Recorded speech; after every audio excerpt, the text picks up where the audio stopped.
Olá, amigos do Ponto Canal, tudo bem? Na aula de hoje nós vamos começar a trabalhar um pouco a prática do CSS3, tá? Mas antes de nós começarmos a aula, eu quero que vocês baixem no link que eu deixei aqui na descrição do vídeo o material que iremos usar a partir da aula de hoje, tá?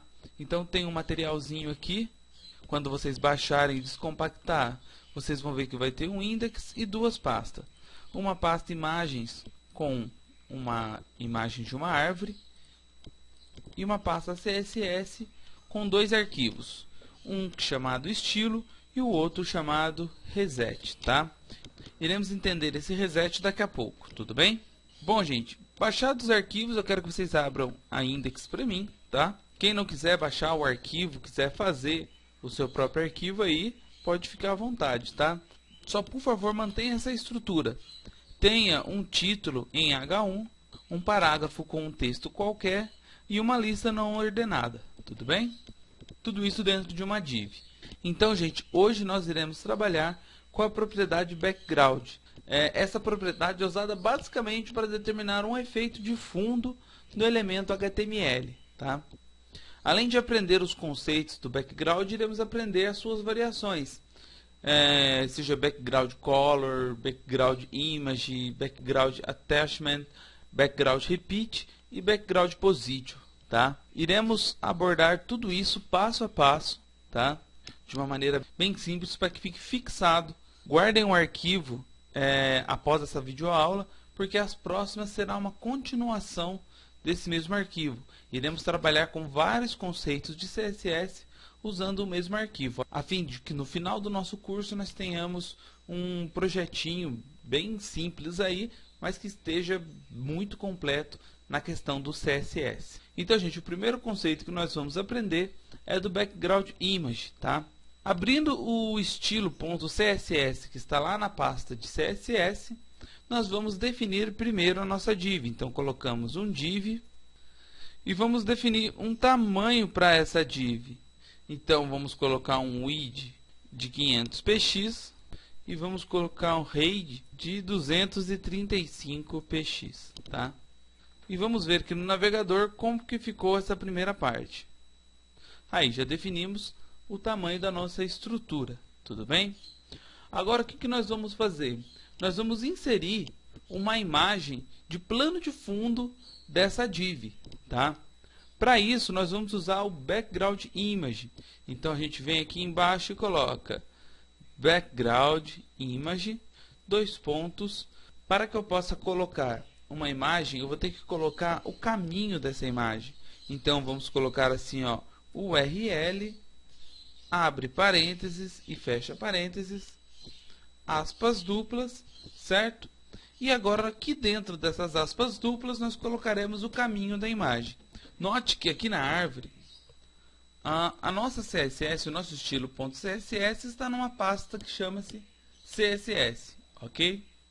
E a imagem que nós vamos usar, que é a árvore.png, está dentro de uma pasta que chama-se imagens, tá?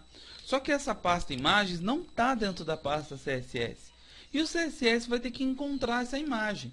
Então, antes da gente definir o caminho, quer dizer, a pasta onde está essa imagem, nós temos que voltar um nível. Nós temos que fazer que essa URL volte uma pasta. Para isso, nós sempre usamos o ponto barra. Então, agora eu já estou na raiz do meu projeto. Aonde que está alocado essa árvore.png? Na pasta imagens. Então, na frente aqui da barra, eu ponho imagens, barra. A partir de agora, eu consigo selecionar todas as imagens que estão dentro dessa pasta, tá? Mas eu quero uma pasta específica, que é a árvore.png, tá? Terminou, coloco um ponto e vírgula, vamos salvar e vamos atualizar. Aí, ele colocou a minha imagem de background, tá? Só que perceba uma coisa, que como a imagem era pequena, ele foi repetindo ela várias vezes. E agora nós iremos tirar essas repetições, usando a propriedade background repeat. Então, logo aqui abaixo nós colocamos um background repeat, tá? E dentro do background repeat, eu tenho algumas variações dele que eu posso usar. A primeira dela é o no repeat, que serve para que a imagem não se repita, tá? Depois, nós temos o repeat, tá? Que a imagem ela repete tanto na horizontal como na vertical. E essa é a propriedade padrão que é puxada, tá bom? Por isso que nós temos que alterar para não ficar repetindo, igual está repetindo lá no nosso documento. Depois, nós temos o repeat X, né? Que ele vai repetir no eixo X, ou seja, na horizontal. Então aquela imagem ela vai ser repetida várias vezes na horizontal. E nós temos também o repeat Y, que repete tudo na vertical, ou seja, no eixo Y. No nosso caso, nós vamos usar o no repeat, que é para ele não se repetir. Feito, eu salvo e vamos atualizar. Aí, bacana, né? Não se repetiu, mas olha o que aconteceu. A nossa imagem ela ficou no topo e à esquerda, tá? O ideal é que ela ficasse embaixo e à direita. Para fazer isso, para a gente poder posicionar a nossa imagem de background, nós usamos a função background position, tá?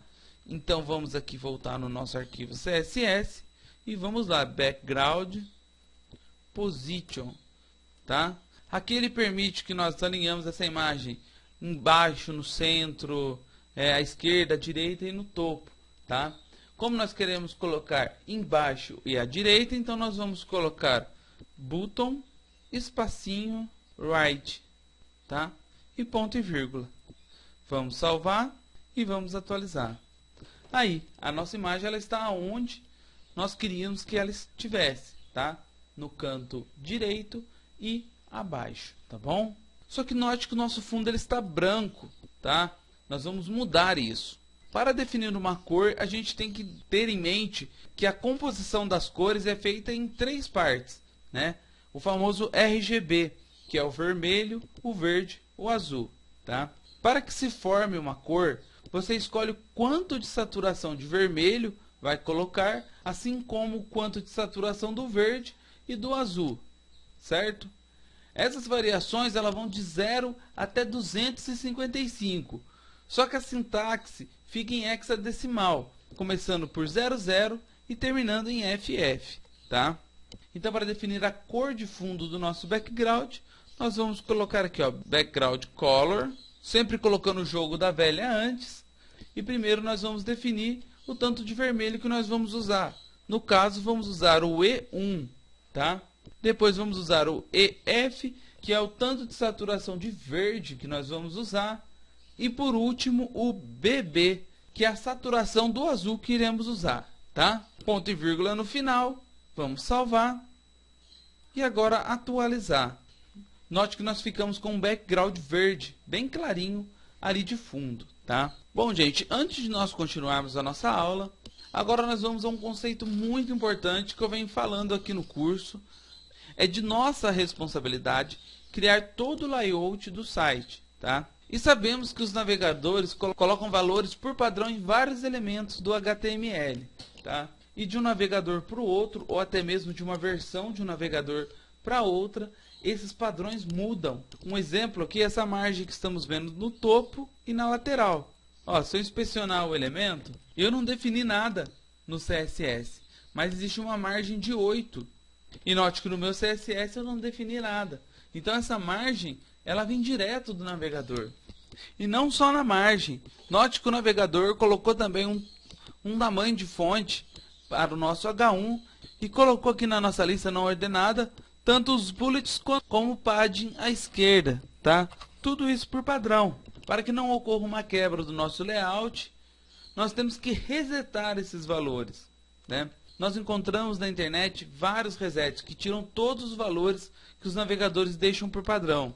Quem baixou o arquivo da videoaula, dentro da pasta CSS, eu já deixei o reset que eu peguei direto do site do HTML Doctor, tá? Eu vou abrir ele aqui. E ele é um arquivo não muito grande, mas que reseta todos os valores que o navegador coloca por padrão, tá? Então, para que nós possamos resetar todo e qualquer valor que o navegador pegou por padrão, nós vamos inserir no nosso documento esse reset, tá? Lembrando que esse reset tem que ser o primeiro CSS a ser chamado. Vocês lembram da aula que eu expliquei sobre precedência? Então, esse arquivo CSS de reset ele tem que ser o primeiro a ser chamado. Por quê? Porque os demais arquivos onde eu serei específico definindo as funções e os tamanhos dos elementos HTML tem que sobrescrevê-lo, porque serão as definições próprias que eu irei colocar, ok?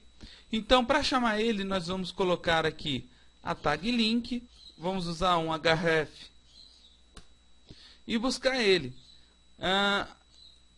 Ele está na pasta css barra e o nome dele é reset.css, tá? Vamos colocar um rel de style sheet, ok? Um type text css e um media screen, ok? Vamos salvar e vamos atualizar.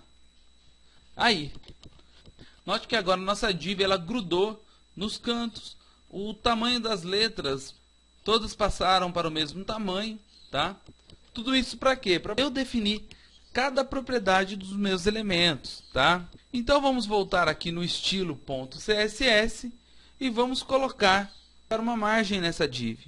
Pode colocar de 10 px a princípio, tá? E vamos começar a definir um pouquinho daqueles elementos de texto. Nós não iremos entrar a fundo na configuração do texto, porque nas próximas aulas teremos um conteúdo específico para texto, tá?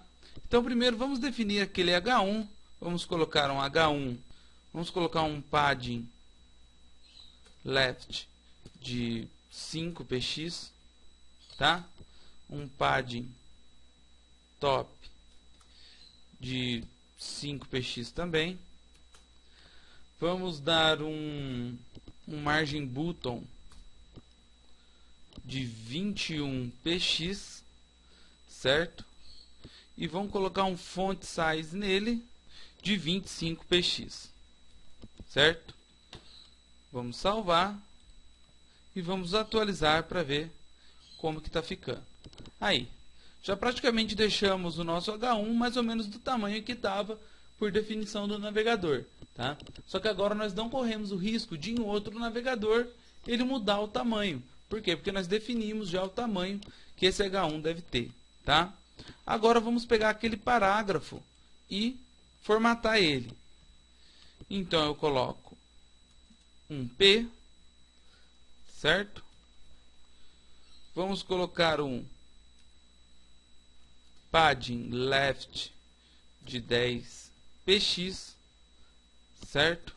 Um padding wide também de 10 px e um margem button de 16 px, ok? Vamos salvar e vamos atualizar. Aí, beleza, o nosso parágrafo está ok, tá? Agora vamos definir a nossa lista não ordenada, certo? Vamos dar uma margem à esquerda nela e definir que essa lista irá usar os discos, tá? Então, para isso, nós colocamos aqui embaixo um UL, abre e fecha, ok? Vamos colocar um padding left de 50 px, ok? E o list style type nós colocamos disk, tá? Ponto e vírgula. Vamos salvar. E aí, ó, nós colocamos os nossos bullets aqui de novo, ok? Agora essas listas estão muito grudadas, vamos dar um espaçamento nela. Então, o LI, abre e fecha chaves. E vamos colocar um tamanho, um height de 20 px, certo? Pode salvar tudo e atualiza. Aí. E uma última função que nós vamos aprender do background, que é o background attachment, certo? Que ele pode ser de dois valores, ou fixed ou scroll, tá? O que significa isso? Quando nós usamos o fixed, o nosso background, o nosso fundo, ele vai ficar colado lá no fundo. Então eu posso rolar ali o scroll do meu mouse, descer a página e aquela imagem vai ficar estática no mesmo local, tá? E quando eu uso scroll, o elemento ele vai começar a rolar junto com o elemento em que ela está fazendo fundo, tá? Outra coisa, gente, nós podemos definir essas propriedades do background todas em uma única linha de código, fazendo assim da seguinte forma. Vou colocar aqui um background e vou concatenar todas as propriedades que eu tinha colocado, que no caso é o URL, certo? O dou repeat, dou um espaço e coloco, o button e o right e a cor. E só vou colocar o ponto e vírgula aqui no final, tá? Posso apagar tudo que está aqui em cima. Vamos salvar e vamos atualizar. Note que nada mudou, tá? Então a gente só definiu todas aquelas funções do background em uma única linha de código, tá? Bom, gente, essa aula está ficando por aqui, tá bom? Nós aprendemos hoje a usar bastante as funções do background, tá? Na próxima aula eu vou explicar para vocês um pouco das funções de borda, tá? Nós vamos inserir uma borda nesse elemento div, tá bom? Vou ensinar vocês também a fazer o box shadow e também a fazer uma função nova que entrou no CSS3, que são os cantos arredondados. Umas funções bem interessantes que eu vou estar explicando para vocês na próxima aula. Tudo bem? Gostou do vídeo? Curte, compartilha nas redes sociais, se inscreve aqui no nosso canal se você ainda não for inscrito e fica aqui o meu forte abraço para todo mundo e até a próxima.